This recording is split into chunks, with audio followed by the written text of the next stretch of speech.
This episode is brought to you by Relive Health, a modern wellness clinic helping you look and feel your best from the inside out. From peptides and hormone optimization to vitamin therapy, their team makes proactive health simple and approachable. Visit Relive Gaithersburg to start your personalized wellness journey today. A lot of people I know that have succeeded, the ones that, last the longest and have the best success are the ones that are the most humble and the ones that are willing to listen to other people's ideas. Maybe I do need to bring in that consultant, or I do need to bring in that executive coach or that co-CEO, or hire a great COO or someone that's going to help me achieve the goal that I want for the company. Yeah. Versus I need to maintain and control power and wield it from the position of authority so that no one can potentially undermine me or take away from me. Welcome to Married to the Startup. I'm Alicia McKenzie, a wellness entrepreneur and digital creator. Alongside me is my amazing husband, George, the CEO who's always ready for a new challenge. We've been navigating marriage and running startups for over a decade, and we're here to share the real, unfiltered journey with you. Join us for insights and candid conversations about integrating love, family, and entrepreneurship. This is Married to the Startup, where every day is a new adventure. Welcome to episode 53 of Married to the Startup. I'm your host, Alicia McKenzie. And I am the co-host, George McKenzie. First, let's talk about the challenge or the, I guess it was like a test for our kids at the dinner table the other night about Christmas. Oh, yeah. I thought it was a good exercise. Unfortunately, it didn't work out the way we had thought, but it was the thought behind it was really good. So I saw on TikTok. TikTok taught me. There was a mom who was driving her daughter, and she was like, name 4 things that you got for Christmas last year. And she could not think of anything. And her daughter, I would say maybe was probably like 15, 16 years old. Could not think of a single thing that she got for Christmas. And then she was like, name 1 place we went on vacation. And the daughter was like, Lake Tahoe. Right. So the meaning behind this was that children value experiences more than they do material things. Yeah, I think that's probably true for humans in general versus just narrowing it to children. But I thought it was interesting because that was my take. And like, oh, our kids are not going to remember what they got for Christmas because, and then from a vacation perspective, we've had so many amazing experiences. Yeah. Over the 2025. So it was a good experiment. But we were sitting at the dinner table and I'm like, all right, kids. And I think you started with did you start with Maddox or with? I think I started with Michaela, and she's like, oh, I've seen this before. And I don't know how. She doesn't have TikTok. She doesn't have social media, but I'm sure her friends do. But she was like, I've seen this before. I know what's going to happen. Yeah. And she immediately knew the answer. Yes.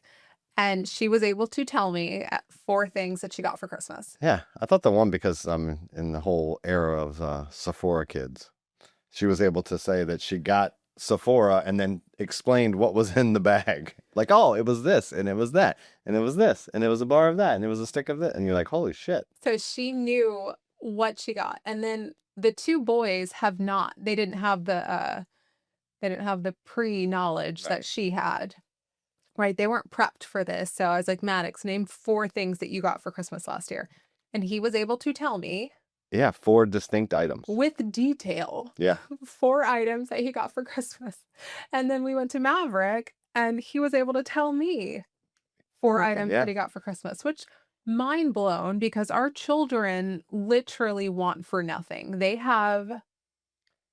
If they have 1 of something, they have 6 of something. Yeah, and I think Christmases are always hard because there's no big gift of the year, something they've been pining over or really, really want. It's kind of just up to us to come up with things. They write Christmas lists which are like completely bogus every year. But then I was like, all right, let's name a vacation that we went on. The first thing everybody said, they're like the Disney cruise. Disney cruise. Right? Maverick was like, oh, we went to Hershey Park. Yeah. They were able to name multiples of the vacations that they went on this year. So basically our kids helped us not at all. Exactly. When it comes to our plan for Christmas. We still don't. we were supposed to go somewhere, but the house was messed up in the hurricane, so it has to go under renovation, and we cannot go to said house anymore. Yeah, so it was a little late in the game to try to find a house that would accommodate 9 people. Yeah, we travel heavy. Yeah. Oh well. I think we'll have Christmas and our kids are spoiled in that way. They want to wake up in this house next to their he's very adamant. I want it to be next to the tree, to be right there next to the fireplace, next to this couch, sitting right there. I'm going to sit right there. And that's where I'm opening my presents on Christmas morning. He was very specific. And we were going to try to do Christmas super early, like a 7 a.m. Christmas, and then make a 1 p.m. flight to head to where we were going to go. But sadly, that's not going to happen anymore. Am I boring you? I don't know. I'm tired. Stranger Things kept me up last night. It did not keep me. I know. You fell asleep immediately, just like you always do. So, like, stop, because beds are meant for sleeping, right? Like, you go to bed. They're meant for a lot of things. Sleeping is one of them. When you go to bed, it simulates bedtime. For some people, yes. Right? And then as soon as my head hits the pillow, you are out like a I light. am out. So anytime you're like, oh, let's watch a movie in bed, I'm like, all right, I know I won't be watching the movie. Exactly. Yeah, I watched it to completion. Okay, but anyways, my philosophy for Christmas is always something you want, something you need, something you wear, and something you read. Right? Like, those are the 4 core things so my kids always get a book, they always get pajamas, they always get something that they really, really want, and then something that they need, right? Like tennis shoes or underwear or some bullshit. But your philosophy for Christmas is way different than mine. And this is kind of where we butt heads. Yeah, my philosophy is about volume, not necessarily into categories. And they don't have to be big gifts. Just there needs to be a bounty under the tree. Why? Because you need to work this out with your therapist, because it's unnecessary. Yeah. Right? There's a lot of things that are unnecessary in my life. This one is probably not of the top of the list. No, because like our kids remember the things. But they remember the things they got. That they wanted. They don't remember the bullshit that you got from CVS the night before because you thought there wasn't enough stuff under the tree. I think it's Walmart. I don't think I've ever gone to CVS to buy stuff. But I have done a late night Walmart trip. I will concede on that one. Yes. So we are 2 polar opposites when it comes to Christmas. I would prefer, but I mean, now if you do 4 times 5, that's 20. There's automatically going to be 20 gifts under the tree. Okay, yeah. Right? I guess so. And then you throw. So you made up for volume by children versus presents? Exactly. Oh, okay. You throw in Fitzgerald and Huck and Olive. Okay. So 4 times 8. We'll see. Then you've got Grandma. There's at least 30 presents under the tree every year. Yeah. Do you need a nap? I may. I don't know what's going on. Or a shot of espresso? Maybe I didn't have enough coffee this morning. I don't know. Okay. That was our little tangent. But actually today I want to talk about... Speaking of travel. Yeah. Speaking of travel. Good segue. Blends right in. Yeah. Good segue. When we were in Europe in 2019, we did... was it 2019? It was 2019. It was 2019. It was 2019. Yeah. And we had planned... It was a... We? Yeah, you. But I thought it was we had spent a lot of time planning the trip, from the locations we were in. We had a budget, and we were sticking to a budget, and it was really good. And planned all the multiple legs of the trip. And then we even thought in advance about travel and packing. So we were like, oh, here's the packing list. We're going to make them for the kids first. And we bought these big... luxury. Well, first, how long were we going for? 6 weeks, 5.5 to 6. 6 weeks. And we decided we were going to get these travel luggage from Toomey, and we were getting, I think they were the cruise series, worldwide series. So, and they're like, hey, we get a couple of the big suitcases. We can put 2 people in each one, so we have less suitcases to travel with. Big mistake. We still ended up with 1 suitcase per person, to include the 2 big ones. Okay, carry on. It was terrible. So first off, we're at the airport, and this massive worldwide $1,000 Toomey suitcase weighed in at 88 pounds. I think it weighs 10 pounds by itself. Holy shit. Weighed in at 88 pounds. And she was like, all right, you can either take some stuff out. 80 pounds is our limit, or you can pay the fee. No, I don't think it was a pay the fee. I think they were saying 88. No, it was pay the fee.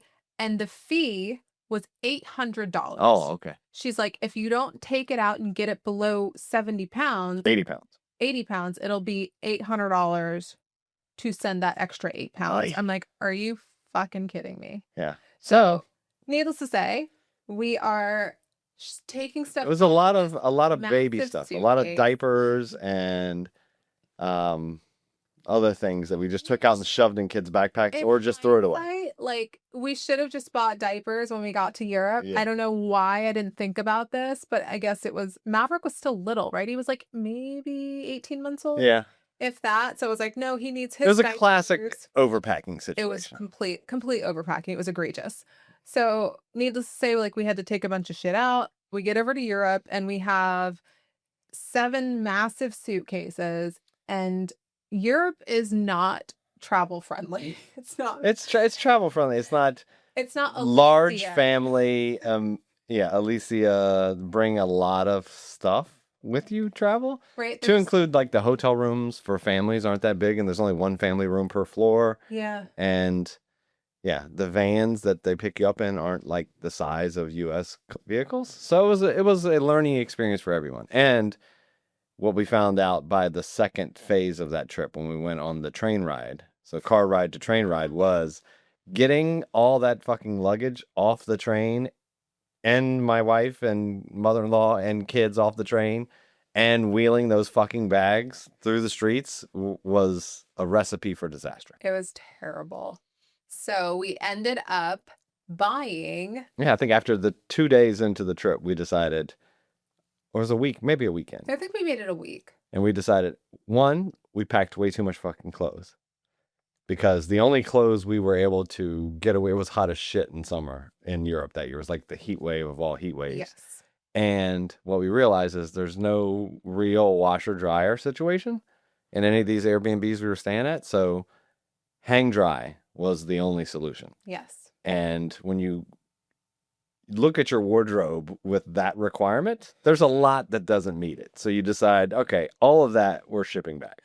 So we took the 2 massive worldwide suitcases, we shoved them full of clothes that we could not wear or did not have the desire to hang dry, and we sent those back to the States.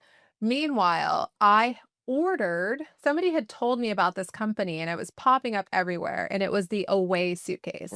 Right? Someone had told us about it. I had seen a bunch of influencers using it. This was right around the rise of Warby Parker influencing, and Warby Parker was huge. Yeah. So Away suitcases was your first direct to consumer suitcase brand. And I think was not obnoxiously expensive. Yeah, and was marketed kind of, they were the tip of the spear when it came to that sort of marketing of like direct to consumer, hit the socials, like really get out there and use the influencer marketing stream. Yeah, but talking about Away, the workplace has been said to have been incredibly toxic. Yeah. Led by a woman who was not the nicest person and who dealt with her fair share of controversy and scandal when it comes to how she treated her employees. So we thought that this was a really good company to dissect. Yeah, to jump in to talk about it a little bit. And the first thing that I want to say is that I first saw Away on social media. Mm-hmm. Right. And it was the first real brand that focused on the aesthetic, right? They're calling Away the millennial luggage. Right. And it was geared to me, to women who travel a lot, but don't want to pay too many prices, but also don't want to have to buy a new suitcase every year because you're getting like a $50 Target bag and it's going to fall apart in the airport and your shit's going to be all over the floor and it's just going to be a disaster. Right. That's where this whole thing started. The CEO, oh my gosh, what's her name? Jen Rubio. Right. So she's racing through the airport and her suitcase basically falls apart. She's the CEO now. No, she was CEO. Okay. She was the founding CEO. Okay. Suitcase falls apart. Her stuff's all over the floor. And she's just, I'm sure as you can imagine, incredibly pissed. Right. And she's looking for a suitcase that is in that middle section, right? It's pretty, it's affordable, it's functional, it's bulletproof. And something that was really novel was that they threw in a lithium battery charger to charge your phone. Mm-hmm. And it was sold as the little black dress of suitcases. Right? Yeah, it was very Functional. Yeah. And I think it was brilliant marketing, right? Like, hey, the millennial is becoming a bigger component of the marketplace. And if you look at travel, they're probably even higher because they're the generation that really likes to travel and is less likely to, settle down like at that point in time. And you look at, okay, here's our target market and we've identified it. And now we know, okay, what are the, purchase decisions of this target market? And it was really around women buy this luggage more than men. So let's focus on women, the little black dress analogy, and we want something that is lightweight and bulletproof. Yes.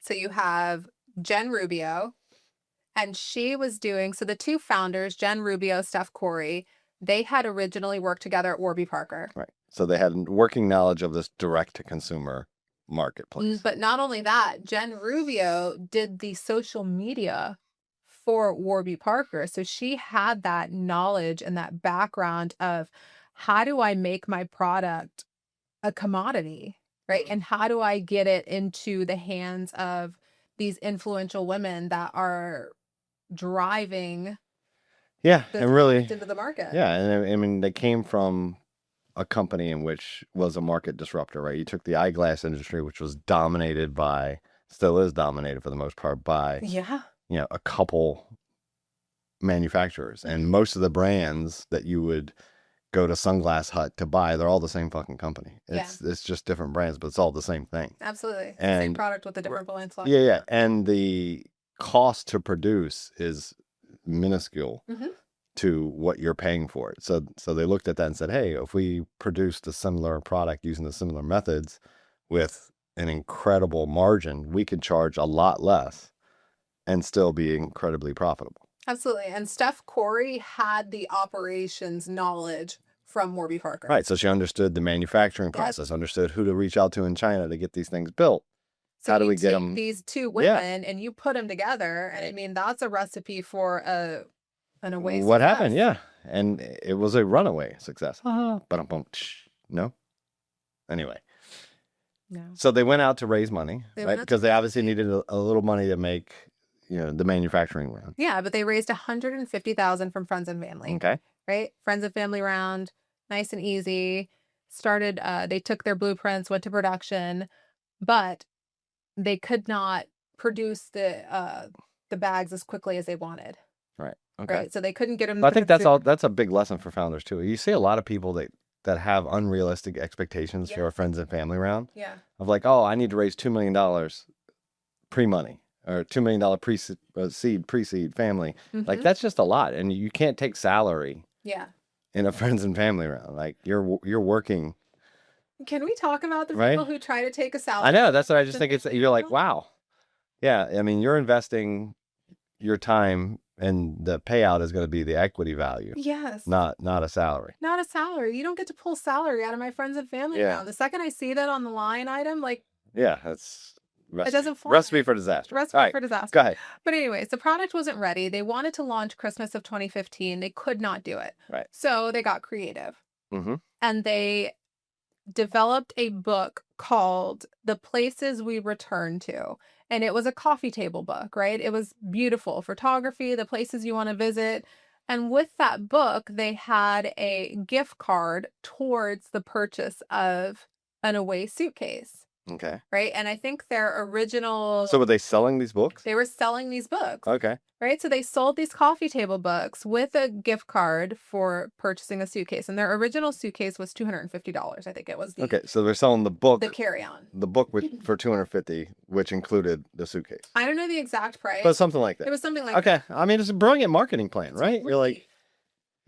It's basically getting the suitcase, but delayed satisfaction because you have to wait for it. But in the meantime, you get this awesome book. You get this beautiful coffee table book and then got it in the hands of 40 travel influencers. Okay. Right? So you take a book like that, you throw it on social media with people who have 1 to 5 million followers and travel influencers, and they blew up. Right? So they generated $450,000 of pre-orders prior to even getting a suitcase in anybody's hand. Nice. All right. And those suitcases started delivering in early 2016. Okay. right? Then they went on to raise 2.5 million in additional funding to help spur up production. And a seed round for mainly production, right? Yes. To meet demand. Yes. But so imagine, I mean, it's like cogs heavy, right? Because you have to pay the manufacturer to ship it. You have to get the materials. Part of me wants to start a direct consumer goods like company just so I can see the innards of it. How about we just find someone who wants to be a guest of the pod that has that? No, because I just and then we can myself. and we can get involved. That's like no. Companies are not learning experiences, right? Why not? Because that's it's a recipe for losing money. It's not. You start a company, we figure out how to grow it, and then we sell it. All right. Or you can just be a part of a company that already exists and learn the ropes. Anyways, so they made $12 million in sales in their first year, 2016. Right. It's great. It's huge. Yeah. It's a lot of luggage at, $250 to $500 a pop. And then they were profitable by the end of 2017. Okay. And then they made $150 million in 2018. Yep. All things going well. And then in 2019, they got a $1.4 billion valuation. On $150 million of revenue? Yes. Right? They had to expand into that, which seems... Yeah, so 10x revenue. Right off the bat, like... It's just a big valuation for a that seems consumer product market. And I guess, especially if you're making really good luggage. Yeah. Like, how often does a person need a new away bag?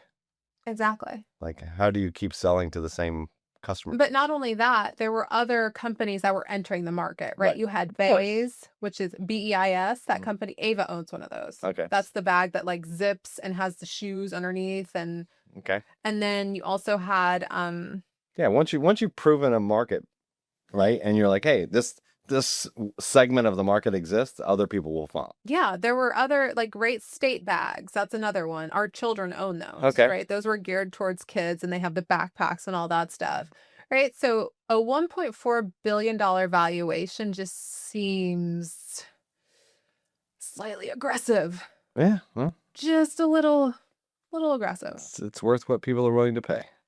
But what they weren't expecting, what happened in 2020? Yeah. COVID. But didn't they have wasn't the CEO issues prior to that? There was, yeah. There were other issues prior to that. Like the first one was in 2017 when FAA outlawed lithium batteries on the planes. Right. So then they had to quickly develop a kit to get the battery out. Yes. Right. But that was their differentiator. Yeah. Right. Like, oh, look at our bag. It has a charger built right into it. Okay. Now it doesn't. Now it's just a suitcase like everybody else's. Yeah. What's your differentiator now? Mm-hmm. Right. So they had that problem. But then they had the toxic workplace. Yeah. This is the one that I think it's the most interesting to me. Yes. So there was an article written and it was titled Emotional Baggage. Ha! Love it. And it was basically exposing the CEO of unrealistic employee expectations. Yeah, and I think if you counter that with like how Elon Musk addresses employees today, it's not so different. No, with his like, hey, I sleep on the floor. Everyone should be working just as hard as me. And, yes. Vacations are optional, not required, and you need to, the whole Doge thing, right? Like, I think a lot of people are on that kick now too, and I think it can work in an early stage startup, but I think it doesn't last very long. No. In that zeal where you expect, and you see it in job postings too, where people are like, hey, if you're looking for 9 to 5, 40-hour a week, this is not the role for you. And like just expecting people to work 10 to 12 hours a day, 6 days a week. I just saw something recently now that Gen Z is entering the workforce, how they're working less and making more money because they've got such solid boundaries. Yeah. I'm curious to see how that eventually plays out, but I think AI is going to help. Of course, they've got get more work. They're going to be better at and more efficient at getting stuff done. For sure. Anyway, let's go ahead. 14 employees went on the record, mostly anonymous, exposing an environment of intimidation, constant surveillance. And did we forget to mention that the CEO was married to the inventor of Slack? Was it Slack? Yes. Oh, nice. Yeah. It was Slack. Okay. So within this company, you were not allowed to email each other. You had to use Slack. Oh, okay. You That's had to fine. use Slack, and then you could not direct message an employee unless it was something about like, oh, maybe let's go grab lunch, right? Okay. It You can't couldn't be, use it for work. you couldn't, All work stuff had to be probably because of the settings. They weren't saving chats, but they were saving all the channels. maybe. I don't know. Right. But yeah, I mean, I get it. She was pushing her husband's product. Right. But And this was framed as transparency and inclusion, but in reality, she was using it to see who was actually working when and was using it as a way to monitor employees, Yeah. right? And monitor communications. Yep. I mean, email people, you can do the same thing Yes. with email, and it happens a lot. But Slack was better at, okay, are you actively logged in? Are you unavailable, available? Did it show you busy?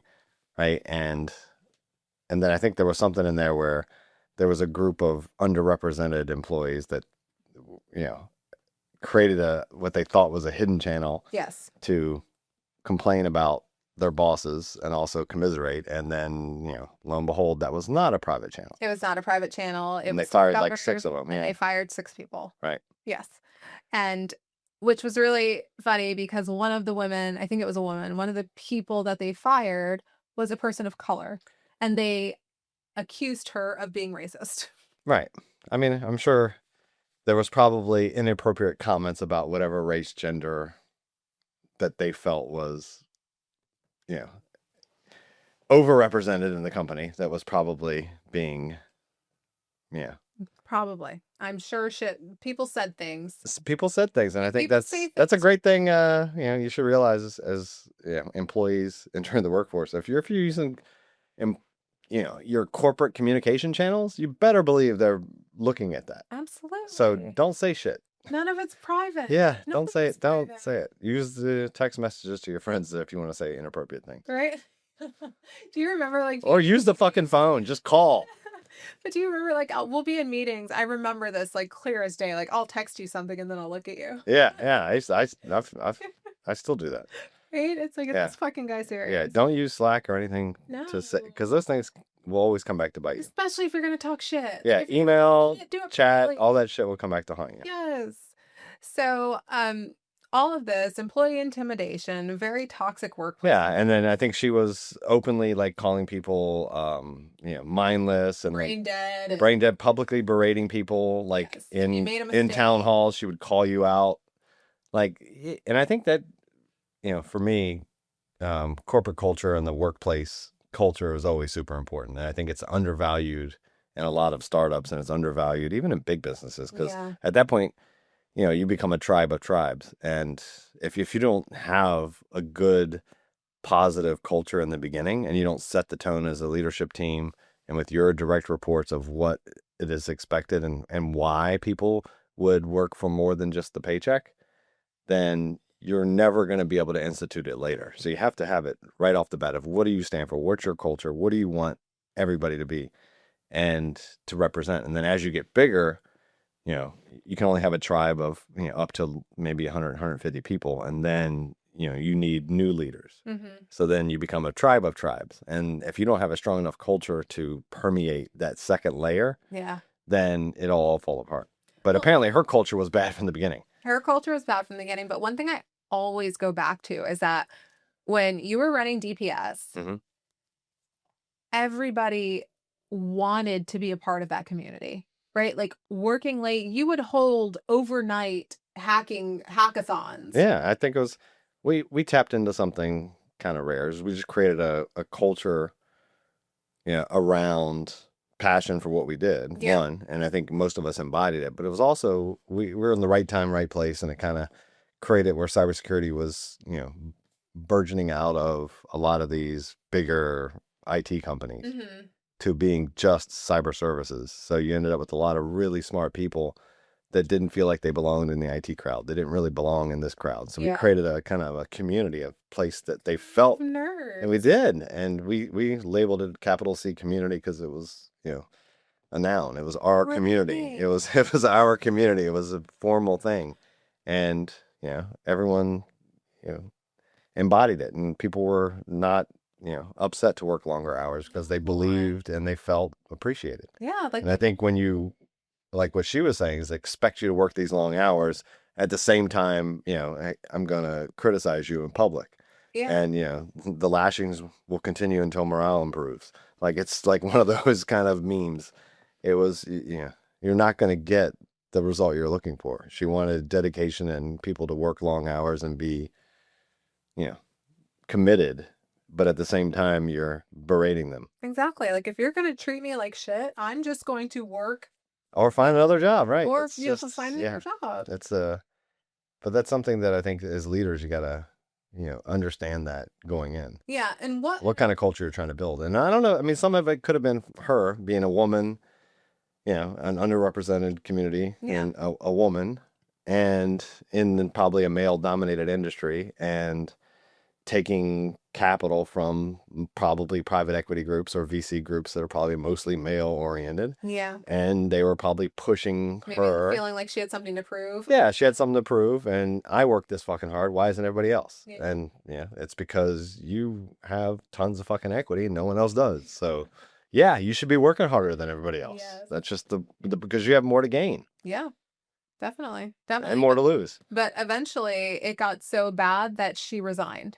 Right? You're right. And okay. they brought in the COO, the former CEO of Lululemon, to be the CEO of Away. Okay. But then she came back. Oh, changed my mind. No, thanks. I'm not leaving. Kidding. I don't want to leave. And she bowed out due to pressure.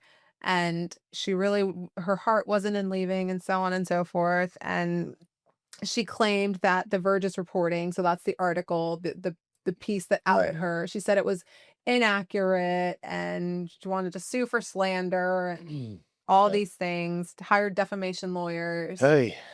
Right. But I guess she must have had enough votes to keep her in at that point, because it must have been good on her if she structured it with taking on the equity, that she still maintained control of the board. Yeah. So she couldn't get voted out.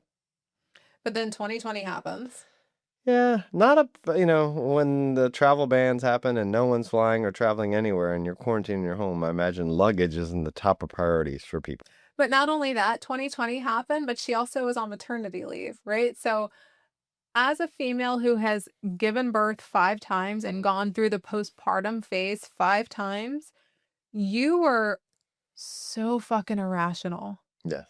Nothing is logical. It's all hard. You're leaking out of every place you could possibly leak out of. You've got something that is clinging to you 24 hours a day, and then you're trying to run this company through the biggest rift in the travel world that they've ever experienced. Right. Sales have dropped 90%. I guess she went on social media and went on a little tirade and then sent emails at like 3 a.m. or something. Yeah, just all bad things. All right, so it all went to hell in a handbasket, and she stepped down officially. She stepped down officially, and she left by the end of the year. Mm-hmm.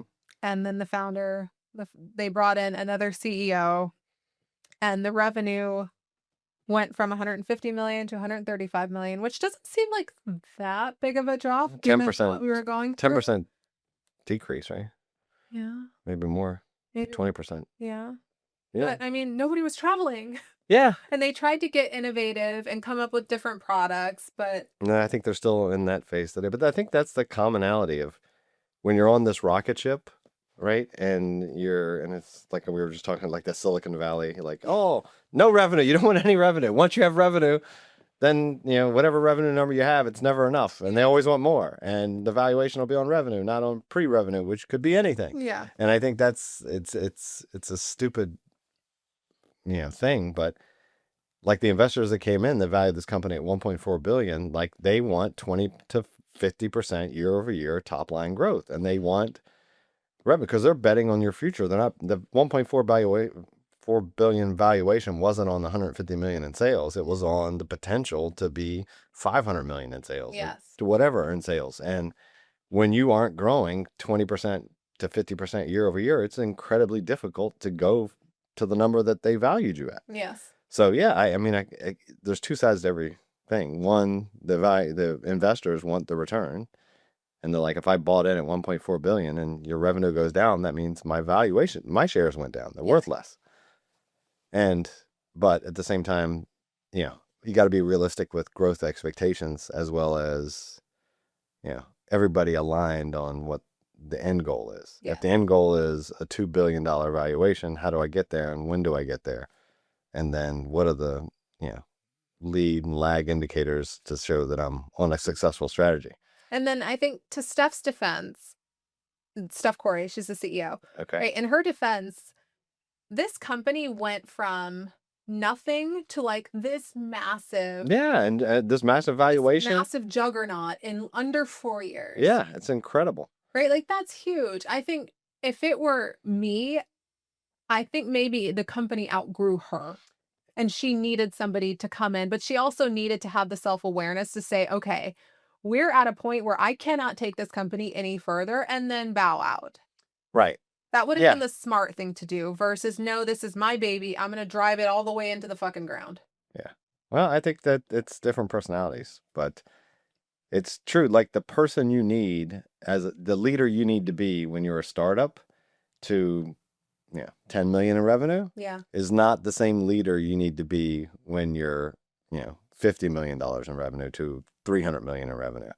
And the delegation that needs to happen and the people management. Yeah. And the people you need to hire under you, those tribal leaders, there's so, and there's no chance anybody's equipped for that, right? To say that, okay, I was the, market, social media marketer She was the operations. I was the operations lead for Warby Parker, and it was already a big company that already had infrastructure. And then now I'm going to create all that myself, and I'm going to have this incredible rise in valuation as well as revenue and status, and then be able to, grow a company and learn at the same time. Yeah. It's like a recipe for disaster. So right. And like there's some people that are saying, oh, maybe she should have gone to executive leadership training. When? Yeah. When or brought in like a part-time CEO to be a mentor for her and to help out and things like that. More realistic. But I think the problem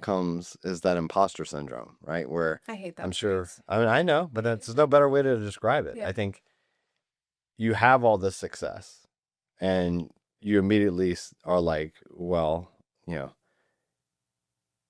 I catch lightning in a bottle and this shit will it continue like this? What do I need to get better at, or what am I not doing? And then I really don't know what I'm doing. It just sort of happened. And, what if it doesn't happen? And what if people know that there's no magic recipe? And, what if, and then you start to say, okay, now if I bring in this more seasoned CEO, is he going to expose me that I don't know what the fuck I'm doing? Yeah. So obviously I don't want that. So I'm going to have to bucket that, and I'm going to have to sign. And then if there's these employees that are criticizing me, I need to know about it because I got to be able to squash it so that they don't go to the board, and I got to be able to control it all because this house of cards will fall if it gets exposed. I blame the time in which this happened because it also was huge on the rise. What's that? I'm going to be a girl boss. Oh, me too? Oh, no. Stop it. No, it was like the girl boss error. Girl boss. You're not on social media, so you really don't understand. I don't. There was a point in time. Boss babe. Exactly. Where everybody was like this boss bitch who could do everything and was expected to do it all and could run the company, could have the family, could overwork, and so on and so forth. This era, that was huge during this time, right? So it was probably a little bit of that self-imposed pressure that I'm doing all of this. I said I could do this. It's hustle culture. I'm going to work myself to the bone. I expect all of you bitches to do the same. Right? Like, it was just. Yeah. Recipe for, where they ended up. And I think it's some lessons. I mean, I think they're still chugging along today. The last I read about it before that was, I think they were trying to have some sort of acquisition in 23, 24. Okay. They were either going to go IPO or there were some talks about them going IPO or exit, and they brought in some higher powered executives to try to get them over the hump. Okay. And now they're laying off more people. So I think there's another 20-25% staff cut, mostly at the back office executive level. So I think they're coming off of that and trying to get back to profitability. I think they're cash flow neutral, so they're trying to get to cash flow positive, but I mean, being private equity backed, they're gonna have to exit at some point. Yeah. And it's just interesting. I think they're one of those companies probably caught in that middling, right? Where you had the rocket ship growth, you got valued at this tremendous valuation, and you don't want to be seen as having a down round at this point, but you're maybe not reaching the max potential that you thought. So you're trying to get back to what got us there and get back to, but what got you there is being that market disruptor, and you've already captured a large lion share of the market. Yeah. And you're not going to beat the Toomey. You're not going to beat those guys on the luxury side. Like people that buy Toomeys and buy Louis Vuitton and all these other luggage, they buy it for that name, not because they want value or they want the coolest product out there. Which, can we talk about how Toomey is not as strong as they say they are?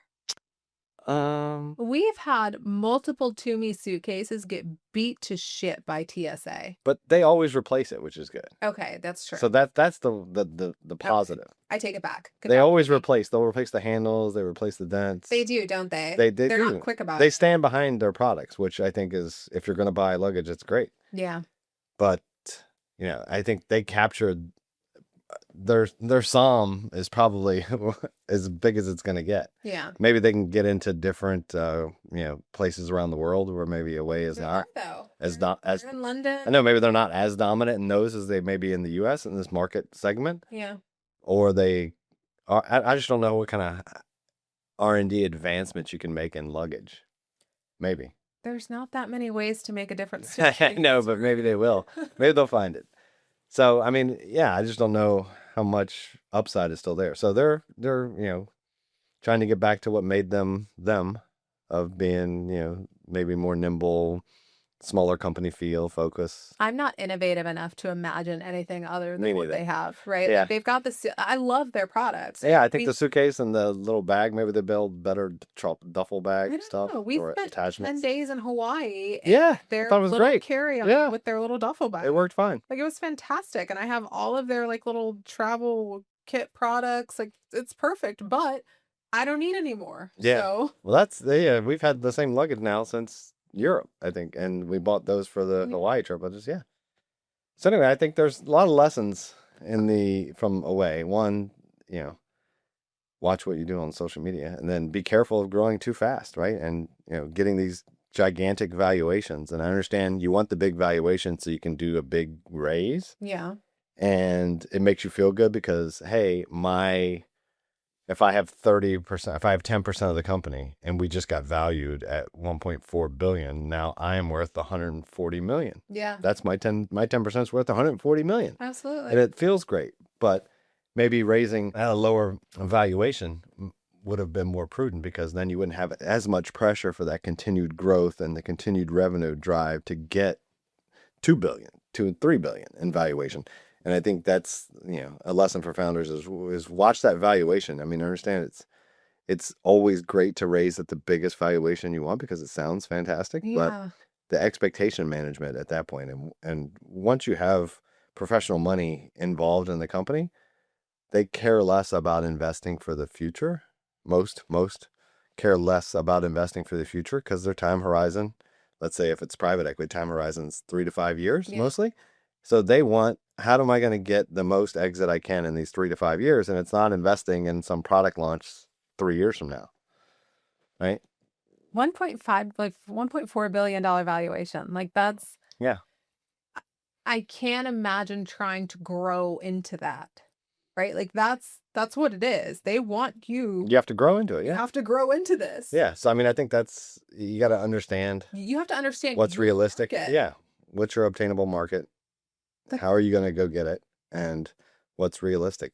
And I'm seeing a lot of pitch decks when people do their SOM and TAM, and they're like, explain your acronyms. Like there's service obtainable market, and be like, what we're going to be able to obtain from the marketplace is, let's say, the total addressable market is 2 billion. I'm just using it. $2 billion market space. We think our product and our service fit. We can obtain 10% of that market. Sounds small, right? Only 10% of the market. Yeah. That's 200 million in revenue. Yeah. All right. You're at 0 revenue now, and you're going to get 200 million in revenue tomorrow.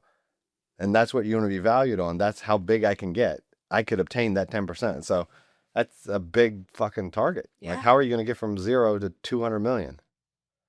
You're not.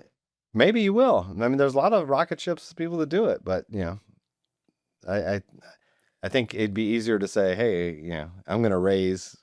But that's the thing is, it's that balancing act. Is you want a big enough number that people go, hey, there's a lot of upside here. So if I invest on a $20 million valuation today, he says the obtainable market is 200 million. So I'm going to 10x revenue, which, if the multiples stay the same, I'll 10x my money. Yeah.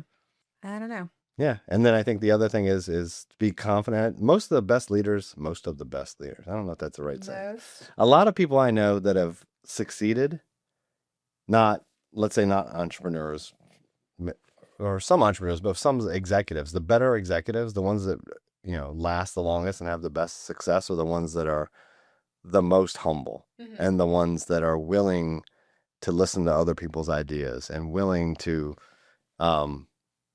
admit they don't know it all. And I think that that's the lesson too from her is like, if you're that CEO and you do have the lion by the tail and you're just getting swung along, less about your own ego and this is all because of me and my success versus maybe I do need to bring in that consultant or I do need to bring in that executive coach or that co-CEO or hire a great COO or someone that's going to help me achieve the goal that I want for the company. Yeah. Versus I need to maintain and control power and wield it from the position of authority so that no one can potentially undermine me or take away from me. And I think that that's that balancing act of understanding that about yourself, being able to bring somebody in to help push this thing forward, especially as you're growing that fast, because no one's ready for that.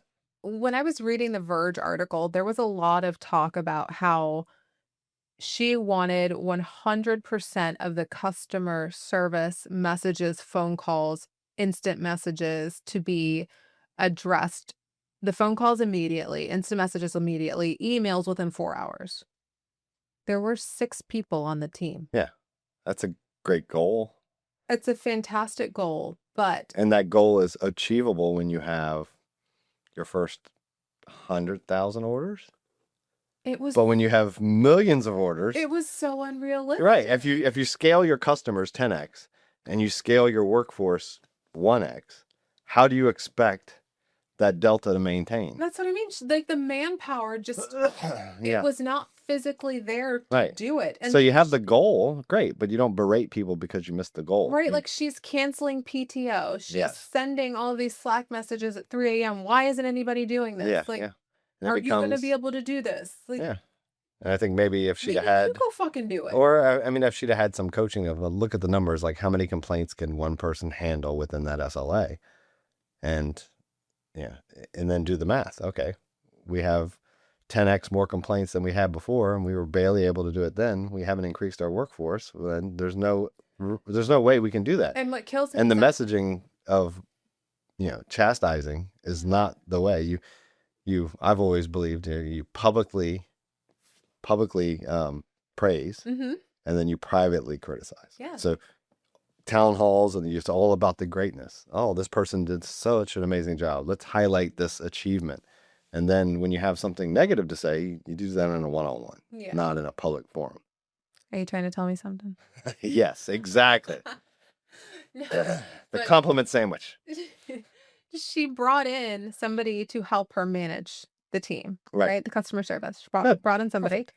Last 6 months before they fired him. Okay. Because he was not managing the people the way she would. Okay. Which is exactly why she needed to bring him in. Right. Exactly. Yeah. Right? Yeah. Like, and when he left, her team was really sad because they were saying that it's the first time we felt like somebody cared about us. Yeah, and heard. And you had the buffer between.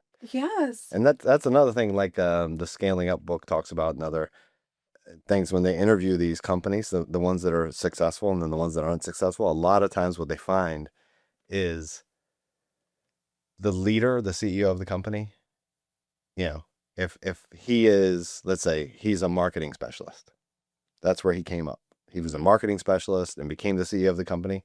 More oftentimes than not, it's the worst marketed company, right? That company's marketing is the worst.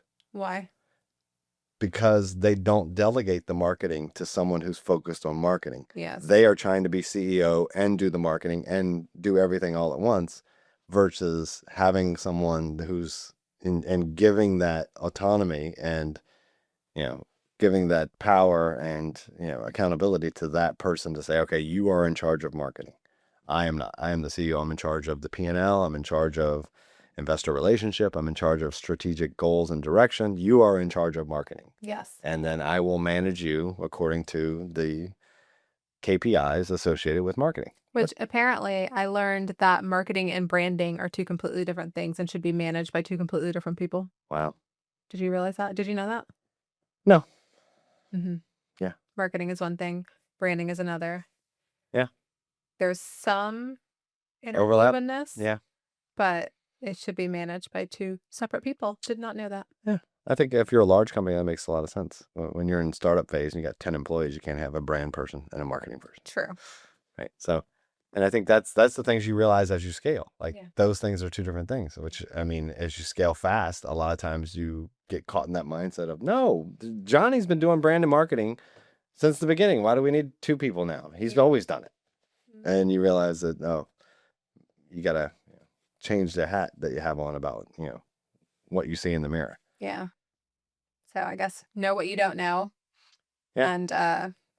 And you have to grow and your management style has to grow as the company grows. And if it can't, it's completely okay to bring somebody in. Exactly. Right? That's not a failure. You grew this baby from zero to a huge juggernaut. Like, be proud of that. Yeah. And focus on what it is you want to do. Yeah. Like for me, I don't personally, I found I don't like running or being a part of, running a very, very big company. It's not fun for me. Yeah. Right. That's not where I strive. That's not where I feel like my messages are the best. I like the mid-size. It's kind of where I feel. And it takes a while to learn that though. Mm-hmm. And I think as a founder, figuring that out early on as to what it is you want and be honest with yourself. The worst lies are the ones you tell yourself. And I think that is true in business as in life. Indeed. All right. We'll be back next week. Thank you for tuning in to Married to the Startup. We hope you enjoyed today's episode. If you did, please take a moment to like, rate, and subscribe to our podcast. Your support helps us reach more people and keeps the conversation going.